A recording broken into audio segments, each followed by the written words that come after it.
Curiosamente, o no tanto, las palabras que más muertos han provocado en la historia de la humanidad son las palabras más bonitas y eufónicas que existen. Palabras que suenan bien, palabras que a todos nos gustan. Porque ahí radica precisamente su peligro. Precisamente porque estas palabras son bonitas, precisamente porque estas palabras suenan bien, se utilizan como envoltorio dorado para recubrir auténtica basura. Se utilizan como distracción para colarte por la puerta de atrás todo lo contrario. Y aunque esto podría decirse de muchas palabras, de la palabra democracia, de la palabra igualdad, de la palabra tolerancia, en este vídeo en concreto nos vamos a centrar en la palabra libertad. Y ya os digo, la idea es dedicar un vídeo a cada una de estas palabras para ver las atrocidades que se han cometido en su nombre. Pero en este vídeo en concreto nos centramos en la palabra libertad.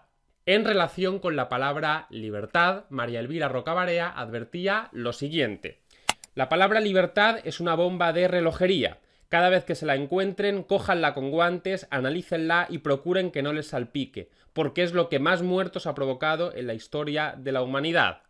Y razón no le falta.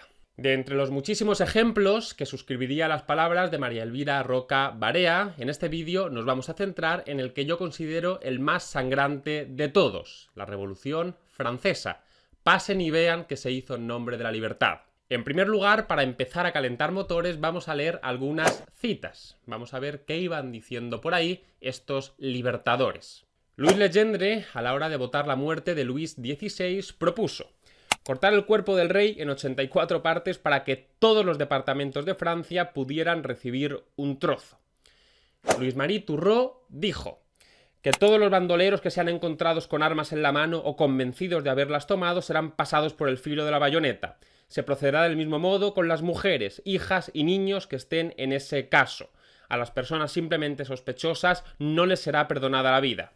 Mi intención es incendiarlo todo. Yo no soy más que un agente pasivo. Debéis igualmente pronunciaros por anticipado sobre la suerte de las mujeres y de los niños. Si es preciso pasar a todos por el filo de la espada, yo no puedo ejercitar una medida semejante sin una orden que ponga mi responsabilidad a cubierto. Es decir, que su problema no era moral, sino simplemente burocrático. Bertrand Barrère: el buque de la revolución no podrá llegar a puerto más que sobre un mar de sangre. Y nuestro querido Robespierre: la revolución es la guerra de la libertad contra sus enemigos. El gobierno revolucionario debe dar al buen ciudadano toda la protección nacional. A los enemigos del pueblo no debe más que la muerte. Estas nociones son suficientes para explicar el origen y la naturaleza de las leyes que nosotros llamamos revolucionarias. Para castigar a los enemigos de la patria, basta con establecer su personalidad. No se trata de castigarlos, sino de destruirlos.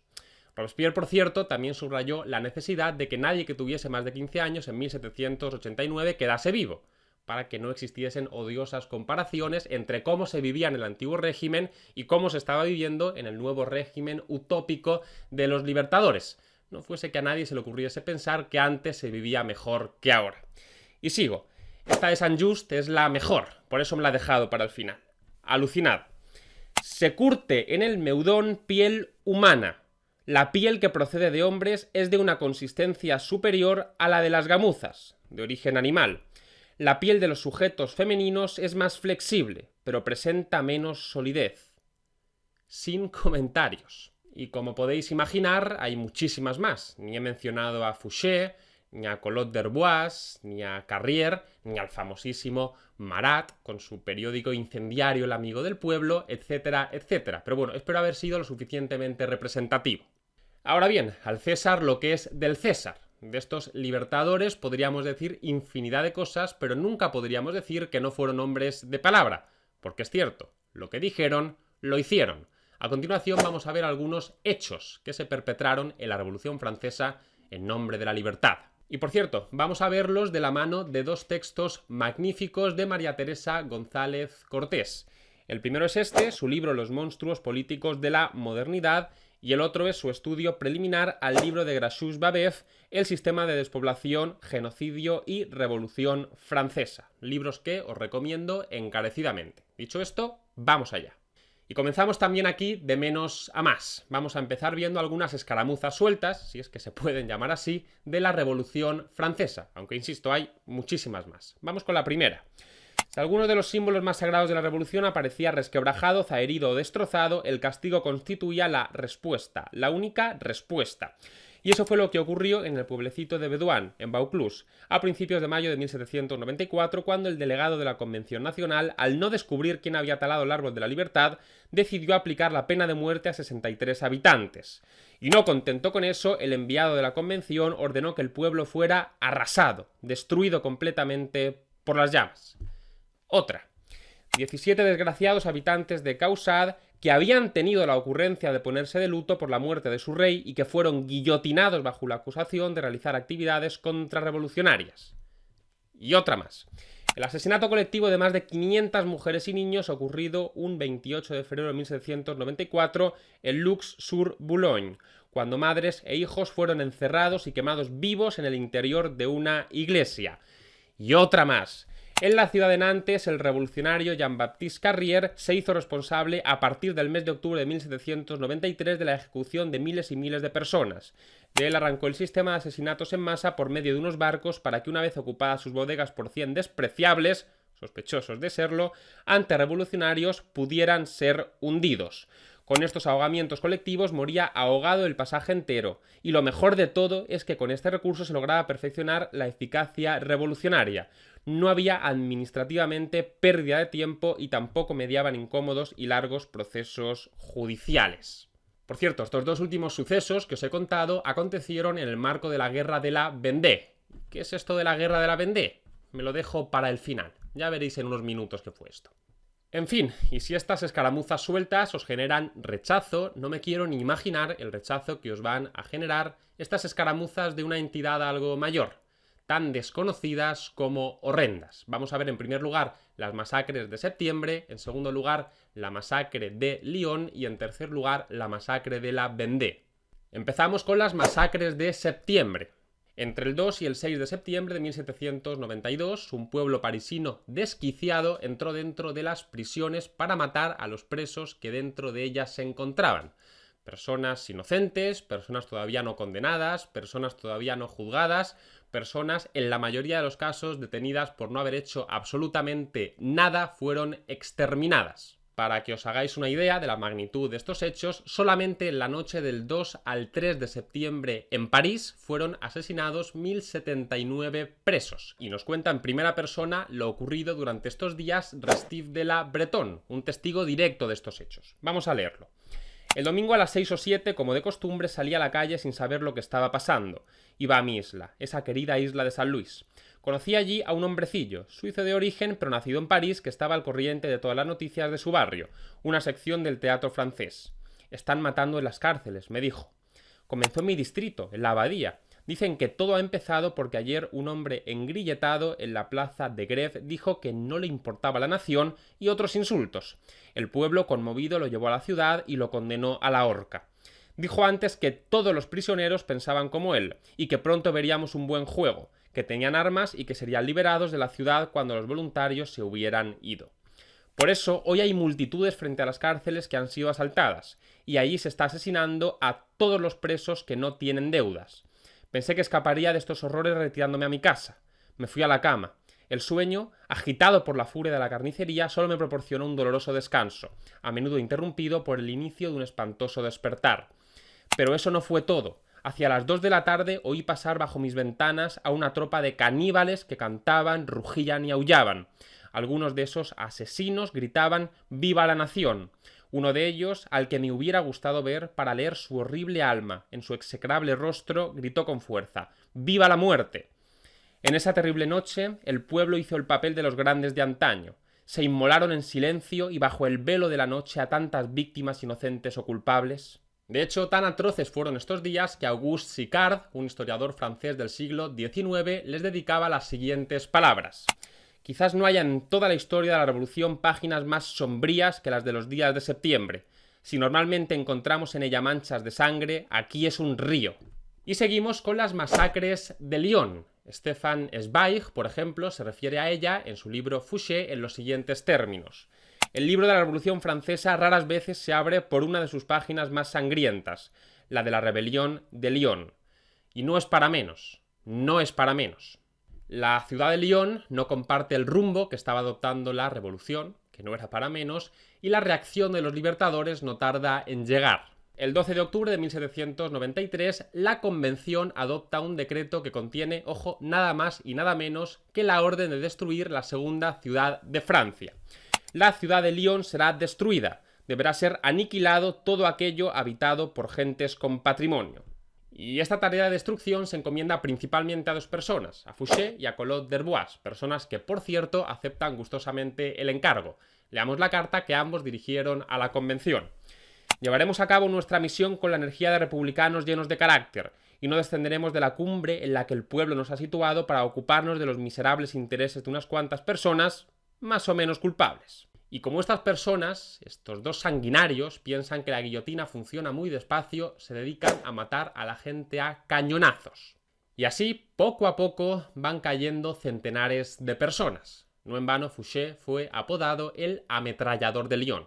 Y terminamos con la masacre de la Vendée. La región de la Vendée, que es una región del norte de Francia, descontenta también con el rumbo que estaba adoptando la revolución, y de nuevo, no era para menos, se rebela. Y de nuevo aquí también, la reacción de los libertadores no tarda en llegar. Camille Desmoulins propone hacer lo siguiente con los vendeanos. A los vendeanos no se les puede perseguir como en una guerra, sino como en una caza. Aunque, ojo, Desmoulins no fue el único en hacer propuestas en relación con los vendeanos. Joseph Lequinio, por ejemplo, también tenía sus propios planes. Si la población que queda no fuera más que de 30 a 40.000 almas, lo más rápido sin duda alguna sería degollarlos a todos, como lo creía en un principio. No hay que hacer prisioneros. En cuanto hallemos hombres, sea con armas en la mano, sea agrupados en tropa de guerra, aun sin ir armados, es preciso fusilarlos en el acto. Y François-Joseph Westermann, un general de brigada destinado a la Vendée, parece que se tomó en serio todas estas propuestas. Vaya si se las tomó en serio. Leamos sus palabras. La Vendée ya no existe, ciudadanos republicanos. Ha muerto bajo nuestra espada libre. Esta era su libertad.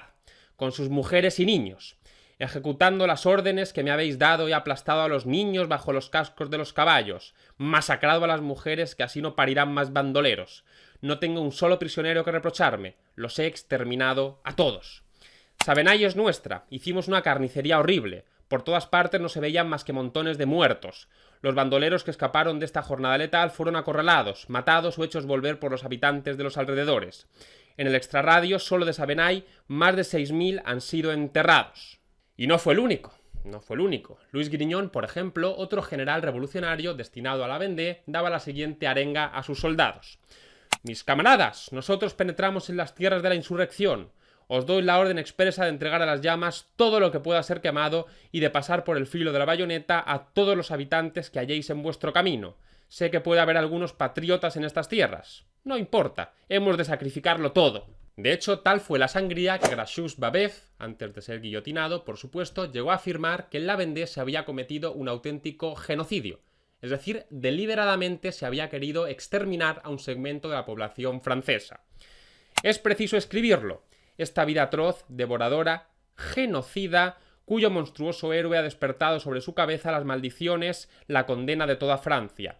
Es aquí donde invito al lector a abrir mucho los ojos. Han llegado el momento y la ocasión de divulgar a Francia un inmenso secreto.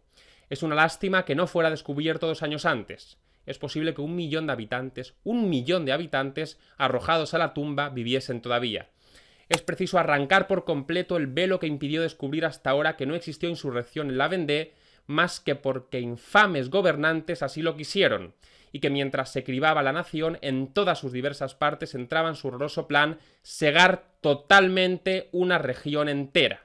Y bien, habiéndose hablado de escaramuzas sueltas y de grandes masacres, alguien podría hacerme la siguiente objeción. Alguien me podría decir, bueno, es verdad que puntualmente se cometieron atrocidades, pero en general, Álvaro, la Revolución Francesa fue algo pacífico.